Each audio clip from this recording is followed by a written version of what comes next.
네, 안녕하십니까. 리차드 양 양수입니다. 오늘이 2월 17일 수요일, 지금 현재 시각 오후 2시 20분 접어들고 있습니다. 자, 오늘 시장 상황을 보면 그게 썩 좋지 못해요. 사실은, 자, 이러한 박스권 횡보 등락을 하는 전반적인 모양새는 그전부터 느 정도 예상을 했던 그런 상황이었죠. 하지만 지난 주말, 설날 전날입니다. 그때부터 어제 그제 거쳐서 분위기가 조금 낮았거든요. 그래서 원래 우리가 생각해뒀던 또 각오를 해놨던 종합지수 박스권 횡보 국면을 잘하면은 돌파할 수도 있겠다라는 기대까지 해본 바 있습니다. 하지만 간밤의 미국 증시 상황이나 자, 오늘 우리 증시의 반응 등으로 봤을 때는 또다시 박스권 횡보 등락할 가능성이 커진 상태로 회귀된 것으로 그렇게 판단이 됩니다. 물론 장기 정석 투자 관점에서 봤을 때는 현재 우리가 세팅해 놨던 그런 종목들의 그 구성을 전혀 손대지 않은 채 그대로 보유하면 됩니다. 그것이 절대 지켜야 될 원칙이라 하겠습니다만은 하지만 막상 이러한 약간 답답한 박스권 횡보 그중에서도 오늘같이 지수가 하락하는 그런 상황을 맞이했을 때에는 그렇게 마음이 편치 못하죠. 그 마음을 잡기가 쉽지가 않습니다. 그래서 제가 오늘 그와 관련된 내용을 분석해 드리려고 합니다. 그것이 저의 또 역할이기도 하죠. 그래서 준비한 내용이 되겠는데요. 자, 일단 오늘 이렇게 기분 나쁘게 약세를 보이는 그 하락 배경이 대체 무엇인지 일단 미국발 악재가 몇 가지 있습니다. 신경 쓰이는 악재라는 것이죠. 그리고 그 악재가 얼마나 위험한지 아닌지 등을 종합적으로 검토를 좀 반드시 해봐야 된다는 거고요. 자, 세 번째 주제는 희망적인 겁니다. 자, 현대차가 대단한, 특히 정의선 회장이 그래요. 자, 그가 주동에 대해서 현재 결국에는 포스코와 수소 동맹을 한다고 하죠. 자, 신문에는 간단하게 좀 보도가 됐습니다만 여기는 상당히 역사적인 중대한 의미가 담겨져 있다는 것이죠. 그런 점을 보면 대한민국의 미래가 상당히 긍정적이다라는 얘기까지가 가능한 것 같습니다. 그 내용을 제가 말씀을 드릴 거고요. 자, 그리고 네 번째, 오늘 한경의 신문에 나왔던 기사 내용인데요. 저평가 우량주를 발굴한다 하는 차원에서 마법 공식을 적용한 그 대상 종목, 이게 소개가 된 바 있습니다. 그 용어를 제가 설명해 드릴 거고, 거기에 소개된 종목 중에 삼성전자와 LG전자가 포함되어 있습니다. 그래서 수치로 본 삼성전자 및 LG전자가 얼마나 매력적인지, 얼마나 의미가 있는지를 점검해 보는 그런 시간을 갖도록 하겠습니다.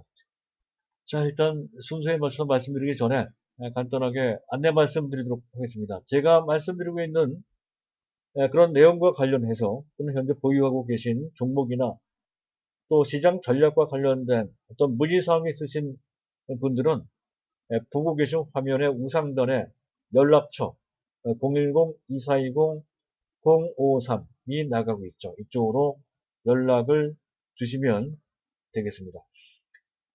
자, 안내 말씀은 뭐 그 정도로 마치도록 하고요. 우리가 그렇듯이 이슈부터 점검을 해야 되는데, 자, 오늘 말씀드린 이슈는 간밤에 미국 증시가 조정을 받게 된 악재이기도 합니다. 하나씩 간단하게 정리를 하도록 하겠습니다. 일단 그렇지 않아도 특히 금년 들어서 고공행진을 하고 있는 미국의 국채금리가 10년 물자리가 1.3% 정도 수준까지 올라갔어요. 전일 대비 0.0009%포인트, 9 베이스 포인트라고 하기도 합니다. 사실 뭐 이게 뭐 커 보이지 않습니다만은, 그러나 채권 금리로 봤을 때 굉장히 큰 폭으로 거의 급등을 한 그런 상태라는 것. 채권 금리가 급등했다는 얘기는 채권 가격이 급락했다는 얘기나 마찬가지죠. 뭔가 좀 불안하기 때문에 그렇다는 것이고, 일단 채권 가격이 싸졌다는 얘기는 그만큼 상대적으로 고평가되어 있는 증권 시장에서 채권 시장으로 자금이 이동될 수 있다는 것이 부담이 되고요. 또 한 가지는 채권 금리의 상승은 국채 금리의 상승은 실물 금리의 상승으로 연결될 수가 있습니다. 그렇게 되면 이자 부담이 가중될 수가 있죠. 경기 회복에 걸림돌이 될 수가 있습니다. 그런 것이 악재가 될 수도 있는데 이 부분 현재 일단 미국 증시의 하락을 이러한 악재로 작용된 듯하고요. 또 한 가지는 비트코인입니다. 비트코인이 계속 올라가요.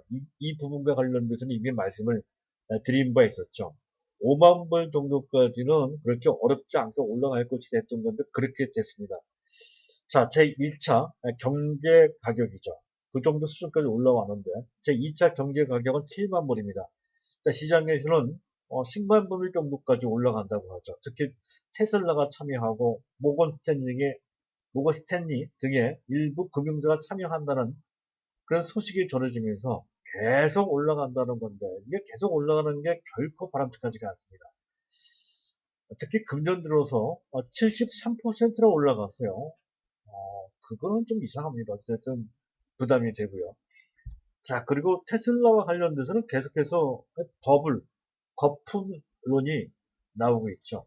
월가 애널리스트들이 제시하는 목표 가격의 중앙값이 687달러인데 전체 주가보다 16% 정도 낮습니다. 보통 목표 주가는 현재 주가보다 훨씬 높아야 되는데 오히려 낮아요. 그만큼 테슬라가 너무 지나치게 비싸다라는 것을 뜻하는 것이죠. 더군다나 JP 모건 심리에서는 그 목표 주가를 현재 주가의 7분의 1 정도 수준인 135달러 정도 아주 격화시킨 그런 상황이기도 하고요. 또 비트코인에 투자를 했죠. 아주 큰 규모는 아니지만 어쨌든 비트코인에 투자한 만큼 그만큼 불확실성이 커졌다라고 하는 그런 비판의 목소리까지 나오고 있는 그런 상황입니다. 이런 것도 부담이 되죠. 3대 악재라고 이제 볼 수 있는 세 가지 악재가 있었다는 거고요.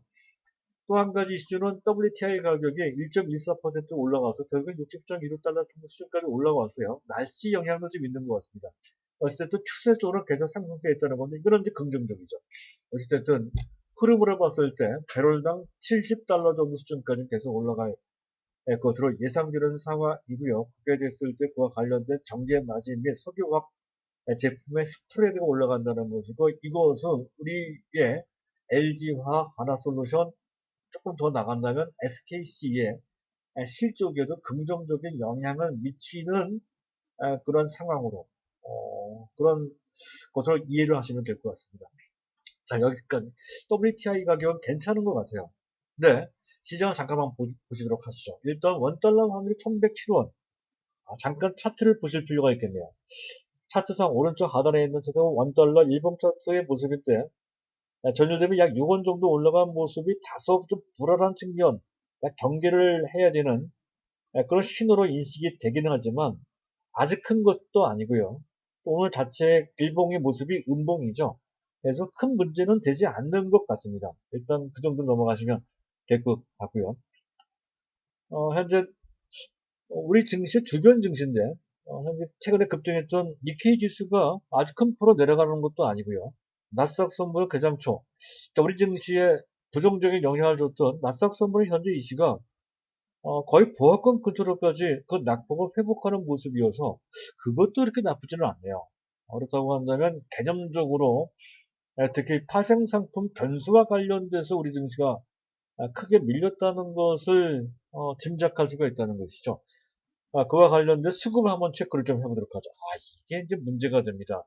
자, 오늘 보면 개인은 초대규모로 순매수하고 또 외국인과 기관들은 초대규모로 순매도로 하는 거의 트레이딩 개념으로 그렇게 수급 공방을 하고 있는 그런 모습이죠. 현재 외국인과 기관들은 철저하게 트레이딩 개념으로 접근을 좀 하고 있는 그런 모습입니다. 특히 금융투자가 8,500억 원의 순매도를 하고 해서 전체 기관 순매도 규모가 현재 이 시각 1조 3천억이 넘어가고 있습니다. 아직 마감 때까지 1시간 정도 남아있으니까 아마 1조 5천억이 넘어갈 것 같고요. 외국인들은 4,800억, 이것도 꽤나 크네요. 반면에 일반 개인들은 다 합쳐서 1조 8천억 정도 되는데 아마 오늘 중에 한 2조가 넘어갈 것 같습니다. 자, 이런 구도는 사실은 그렇게 낯설고 놀라운 구도는 아니죠. 금년 연초부터 계속 몇 번씩 반복됐던 모습입니다. 그만큼 일반 개인들, 이른바 동학주주에 매수할 수 있는 저변이 아주 크다는 것을 시사하지만 시장 전체적으로 봤을 때, 특히 단기적 관점에서 봤을 때 트레이딩 개념의 외국인 및 기관들의 매물 압박이 여전히 우리 시장의 발목을 붙잡고 있다라고 하는 것을 충분히 알 수 있는 그런 대목이 되겠습니다.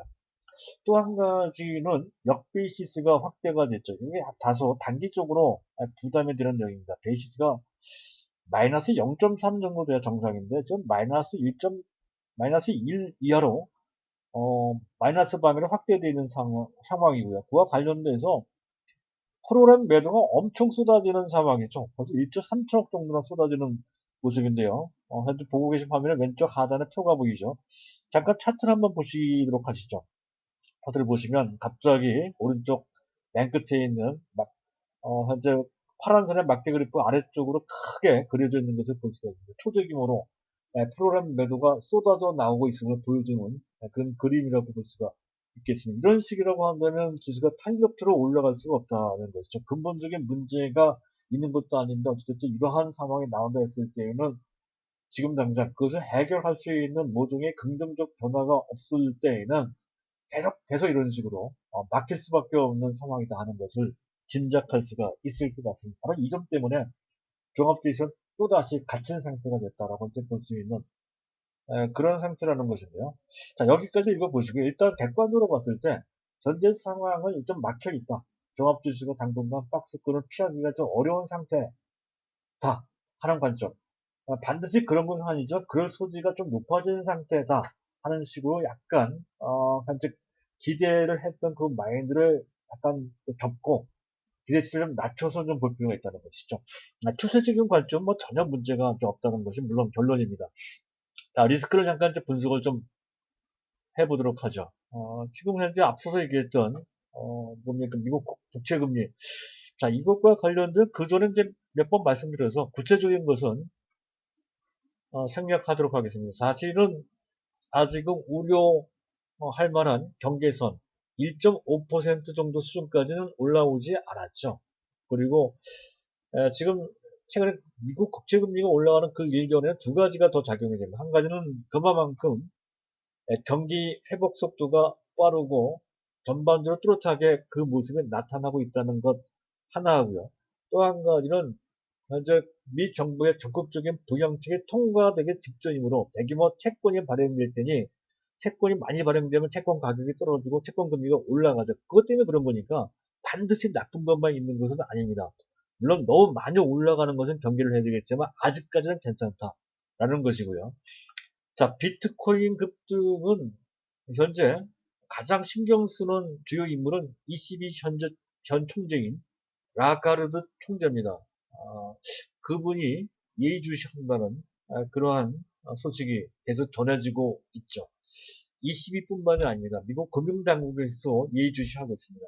즉, 그 얘기는 비트코인의 급등은 다소 문제의 소지가 있으니 어느 정도 위험 수준까지 올라가게 되면 관계 당국의 통제권이 발동될 수가 있다는 것이죠. 즉, 통제가 가능한 현상입니다. 그렇게 보시면 된다는 거죠. 통제가 불가능하면 문제가 되지만 이미 알고 있고 통제 가능하면 그 리스크는 크지 않다.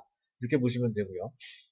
테슬라의 고평가 문제가 있는데 하지만 현재 테슬라의 판매 실적이 워낙 고공행진을 하고 있다는 것이죠. 일각에서는 작년도 한 해 판매된 대수가 전기차 대수가 모델 3 등 현재 약 50만 대 정도가 팔렸죠. 근데 불과 1년 만에 금년이 되겠습니다. 금년 예상 판매량이 최소 70만 대에서 많게는 87만 대 정도 될 것이다. 그래서 작년 동기 대비 74%나 앨런 머스크가 예측하기는 한 50%, 60% 정도 신장될 것이다 봤던 건데 그보다 더 많이 팔린다는 얘기가 나오고 있습니다. 그리고 그런 식으로 한 3년 정도 거의 1년 반 만에 2배씩 그 시장이 커지고 테슬라는 거기에 맞춰서 판매가 신장될 것이고 하는데 이런 식의 현재 지금 성장률이 2030년까지 계속 이어지면서 테슬라가 2030년쯤 되면 전기차 생산량이 연간 한 900만 대 정도 될 것이다 라는 전망까지 나오고 있습니다. 작년에 50만 대 팔렸으니까 900만 대라면 18배, 약 10년 만에 약 18배 정도, 18배 정도 그 외형이 신장된다는 얘기죠. 그만큼 빠른 속도로 테슬라가 그렇게 진행되면 고평가 문제가 어느 정도로 무마된다는 것이죠. 따라서 이 문제도 지금 당장은 커질 것 같지가 않습니다. 향후 3년, 2, 3년 정도까지는 테슬라 문제가 발목을 붙잡거나 더 넘어 현재 시장을 크게 위협하는 폭탄이 될 것, 그렇게 될 우려는 거의 없는 것으로 판단이 됩니다. 그렇다고 테슬라 투자하자는 얘기는 전혀 아닙니다. 테슬라를 투자할 바에는 현대차를 투자하는 것이 우리 입장에서 봤을 때는 정답인 것으로 그렇게 판단이 됩니다. 먼 미래를 위해서도 가까운 2, 3년 정도가 아니라 향후 10년 앞을 보고 투자를 한다고 했을 때 테슬라는 아니고요. 현대차를 하셔야 된다. 특히 이 방송을 듣고 계신 분들은 만약에 테슬라를 투자하고 계시다라고 했을 때는 과감하게 테슬라를 접으시고 현대차로 바꾸시는 것이 더 바람직하다라고 판단이 돼서 권유를 드리는 바이고요. 그리고 국내 문제 잠깐 보도록 하죠. 지금 사실 연기금이 계속 매도하는 건 오늘까지 35거래일째 연속 순매도인데 비중 조절용으로 하는 거죠. 어쩔 수 없습니다. 금년 들어 금년 총 50조 원 정도를 좀 매도를 해야 되는 그런 상황이기에 아직까지도 추가적으로 최소한 30조 원 내지 40조 이상 더 나와야 되는 상황이라 어쩔 수 없는 측면이 있고요. 그리고 금융투자에서 매수하는 건 어디까지나 철저한 단기 트레이딩 관점에서 물량이 나오는 거니까 추세적이고 또 펀더멘탈과 전혀 무관한 것이죠. 또 외국인들도 사실은 파생상품과 관련해서 금융투자 정도까지는 아니지만 비교적 단기 중기적 관점에서의 트레이딩이 들어가 있습니다. 그래서 매도하는 것이 이것도 큰 문제까지는 아니라 하는 것이죠. 그리고 지수 왜곡 심화. 지금 공매도가 제한되어 있다 보니까 금지되어 있다 보니까 지수 왜곡 현상이 아주 심화되고 그 바람에 선물 지수가 상당히 낮고 상대적으로 현물 지수가 높은 그런 현상이 나온단 말이죠. 이것 때문에 대규모의 프로그램 매도가 나오고 이것이 우리 증시에 발목을 붙잡고 있는 상황인데 이것은 펀더멘털과 전혀 무관하죠. 시간만 지나면 자동적으로 해결되는 그런 내용입니다. 따라서 오늘 지수가 하락한 것에 대해서 심각하게 우려할 필요 전혀 없고 그에 따라서 민감하게 거기에 반응할 필요가 전혀 없죠. 오히려 안 갖고 있거나 부족하거나 하시면 해당되는 좋은 종목들을 매수할 수 있거나 현재 갖고 계신 좋은 종목들을 당연히 눈 하나 깜짝하지 않고 그대로 홀딩하는 보유하는 그런 시각을 유지하시면 되겠다는 말씀을 드리면서 다음으로 넘어가도록 하겠습니다. 자, 현대차와 포스코가 수소 동맹을 맺는다는 소식이 전해졌죠. 이왕이면 지금 그 해당 현대차의 주가 차트를 보면서 말씀드리도록 하죠. 오늘 좀 내려왔네요. 아직까지는 뭐 큰 무리는 없는 그런 모습인 것으로 판단이 됩니다. 자, 내용 그런 것이죠. 포스코는 그렇잖아도 에너지와 관련돼서 에너지에 뭡니까 그 에너지를 생산하는 식으로 그런 에너지와 관련된 원자재, 원료 뭐 이런 쪽에 초점을 맞추고 있는 사업 전략을 갖고 있죠. 에너지 특히 수소를 생산하는 쪽에 초점을 맞추고 현대차는 연료 전지 및 어떤 연료전지 전기차 FCEV라고 합니다. 이쪽에 초점을 맞춰서 동맹 관계를 맺는다라고 하는 그런 내용이고 구체적인 거 들어가면은 그런 식으로 역할 분담을 하는 것 외에 그린 수소 및 차세대 소재 공동 개발 및 해외 시장 공동 대응을 한다는 원칙적인 그런 동맹의 방향을 제시하는 그런 내용이 되겠습니다. 그런데 거기에는 깊은 내용이 들어가 있다는 것이죠. 일단 가만히 보면 최근의 동맹은 현대차의 정의선 회장을 중심으로 해서 이번 포스코뿐만이 아니라 그 전부터도 SK나 또는 LG나 넘어서 또 삼성까지 연결돼서 현재 전반적인 동맹 관계가 이제 맺어지고 있다는 것이죠. 그래서 전반적인 K 동맹 체제가 확대, 재생산, 공고히 되고 있는 그런 상황이다 하는 점. 또 한 가지 의미 있는 것은 사실은 현대차 그룹과 포스코의 관계가 그렇게 원활한 관계는 아니죠. 특히 현재 그 제철과 관련됐을 때는 상당히 심각할 정도의 경쟁 관계입니다. 현대제철 및 포스코니까. 그런데 그 경쟁사, 어찌 보면 그쪽 부분에는 적이나 마찬가지입니다. 그쪽과 혈맹을 맺게 됐다. 혈맹까지는 아니라 하더라도 협력을 맺게 됐다라고 하는 융통성. 자, 이런 융통성을 과거에 우리나라 재계에서 보여준 적이 있었나요? 거의 없었던 것으로 저는 기억합니다. 강력한 경쟁사와 협력할 정도로 그 융통성이 커지고 있다는 뜻이 있다는 것이죠. 그리고 그 동맹 체계를 보면 앞에서도 대략 말씀을 드렸습니다만 그 전체의 범위가 상당히 넓고 입체적이며 상당히 복합적인 생태계를 하나씩 둘씩 구축해 나가고 있다는 것이죠. 각각의 역할 분담도 중복을 상당히 많이 피한 채 나름대로 자기 역할을 맡고 있는 그런 체제로 가고 있다는 것이죠. 에너지는 에너지 쪽으로, 또 소재는 소재 쪽으로, 또 전장 부분, LG전자나 뭐 삼성전자 할 수 있겠죠. 전장은 전장 쪽으로, 또 인프라 측면, 또 반도체는 삼성전자가 되겠죠. 반도체는 반도체, 뭐 현재 SK도 해당이 됩니다. 거기에는 반도체 칩 설계뿐만 아니라 그 칩을 통해 생산하는 파운드리까지도 망라를 하고 있다는 것이고, 그리고 그를 다 통합을 해서 미래철, 즉 완성체를 만드는 그런 체계까지 이 GMP가 또 그를 대표하는 플랫폼이 된다는 거지. 이런 체계를 복합적이고 입체적이고 체계적으로 구축하는 한데 나름대로 우리나라 자체의 미래체에 대한 생태계가 4대 그룹 체제로 이제 만들어지고 있다는 건데 4대 그룹에 국한하지 않고 그게 동조할 수 있는 그 외연을 국내에서 확대하고 있다는 것이죠. 거기에는 포스코가 포함이 되고 GS가 포함이 되고 하나솔루션이 하나 그룹이 포함이 된다는 것이죠. 상당히 방대 입체적이고 연합적이며 상당히 우호적이라는 거. 말도 안 되는 현상이죠. 한국 경제 70년 내 그런 식으로 4대 그룹 및 기타 등등 주변에 있는 10대 그룹 내에 그런 기업체들이 총체적으로 이렇게 동맹체제, 우호적 체제를 만들어 본 적이 있었나요? 치열하게 경쟁하고 심지어 싸우고 또 더 넘어서 반목하고 질시하고 그런 식으로 했던 것이 우리나라 경제 역사를 들여다보면 그런 식의 연속이었습니다. 그랬던 것이 지금은 안 그래요. 이렇게 지금 현재 경영체제가 제3대 4대로 넘어가면서 오히려 그 전반적인 경영 능력이 더 개선되고 더 뭡니까? 열린 마음이 되고 오픈 이노베이션 쪽으로 가고 있는 그런 느낌을 지울 수가 없습니다. 그래서 K 동맹 체제가 보다 공고히 그리고 굉장히 그 외연적으로 입체적으로 진행되고 있다는 것이죠. 그런 관점에서의 우리나라의 현재 그 산업 경제 전반적인 미래가 결코 나쁘지 않다. 굉장히 이런 구조를 갖고 있는 동맹 체제는 전 세계 어디에서도 잘 찾아보기가 어려운 것 같습니다. 네, 그런 점에서 현재 우리나라의 미래는 밝다라고 할 수가 있겠습니다. 자, 일단 뭐 그런 정도로 설명을 드리고요. 다음 넘어가도록 하죠.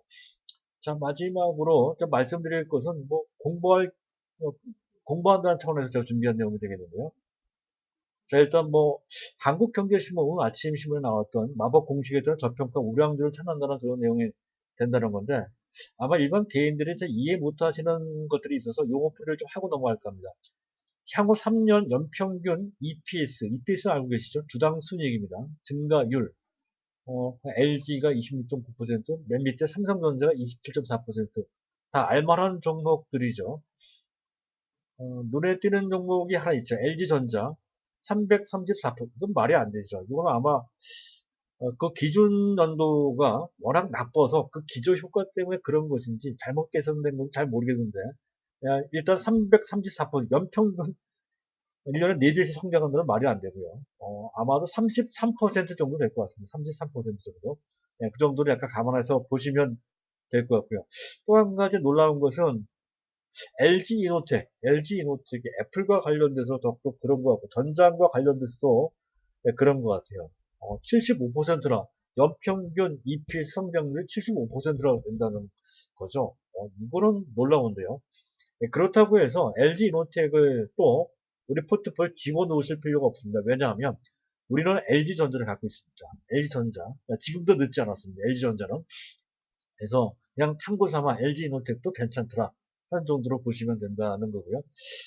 여기서 꼭 말씀드리고 싶은 것은 PEG, 태그라고 읽기도 하고요. PEG라고 하기도 하는데 이 개념을 모르시는 분들이 많을 겁니다. 이건 PER을 성장률로 나눈 개념입니다. PER을 성장률로 여기 오른쪽에 그 용어풀이가 되어 있죠. PER을 EPS 성장률로 나눈 현재 그 개념이 된다는 겁니다. 가령 현재 PER이 30배고 연평균 그 주당 순이익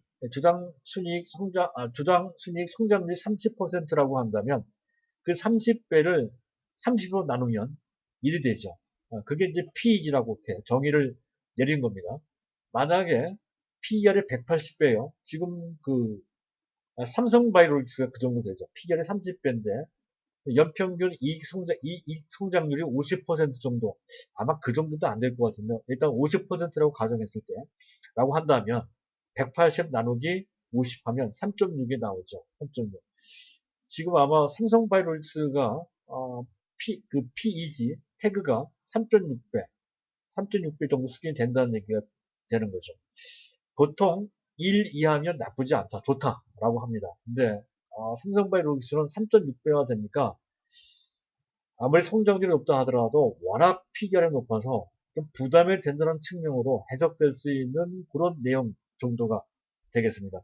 근데 한 가지 주의할 것은 이 PEG라는 개념은 원래 있었던 개념은 아니고요. 2000년대 초반 닷컴 버블이 있을 때, 그 당시 실적이 부진했던 기업들의 주가가 막 올라가니까 그것을 설명하기 위해서 또는 보강하기 위해서 그 당시에 만들어졌던 개념입니다. 그 당시에는 이익 성장률보다는 매출 성장률을 적용시켰던 적도 있었습니다.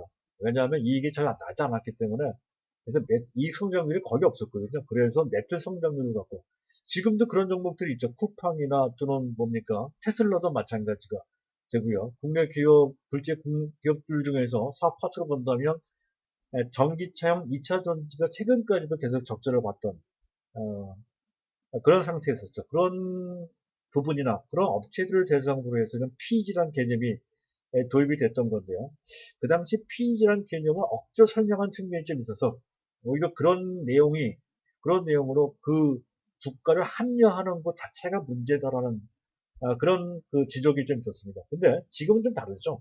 완전히 다릅니다. 지금은 매출의 성장률이 아니라 이익 성장률로 따지고요. 그리고 그 당시에는 현재 이익을 낼 수 없는 그런 구조였지만 지금은 웬만한 종목도 마이크로소프트, 애플, 또 구글 다 실적을 내고 있는 상황이죠. 그리고 또 테슬라까지 실적이 전환이 됐고 우리나라 2차 전지도 실적이 영업이익이 나는 그런 상태로 전환이 됐고 쿠팡 같은 경우도 아마 내년 정도에 이익이 나오지 않을까요? 뭐 그런 정도의 상황으로 반전되고 있는 상황이거든요.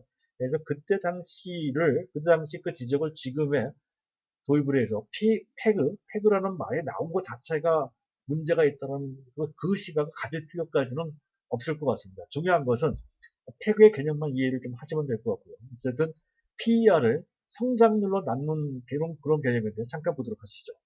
LG가 0.4, 현재 PER이 대략 한 10배 정도 된다는 거죠. 10배인데 10배, 12배 정도 된다는 거. 26.9로 나눴더니 0.4가 나온다는 얘기가 되거든요. 이 정도면 굉장히 양호한 거죠. LG가 괜찮은 것 같아요. 그리고 쭉 보면 LG전자가 말도 안 되는 얘기죠. 아마 0.4 정도로 보시면 될 것 같아요. 그래서 지금 현재 PER 13배인데 대략 33 정도로 나눴더니 0.4 정도가 된다. 이런 게 0.3은 굉장히 훌륭한 겁니다. 그리고 삼성전자인데 0.75 정도가 나와요. PER이 20배 정도인데 연평균 성장률 27.4, 또 나왔던 0.75 정도 된다. 이런 개념이 되거든요.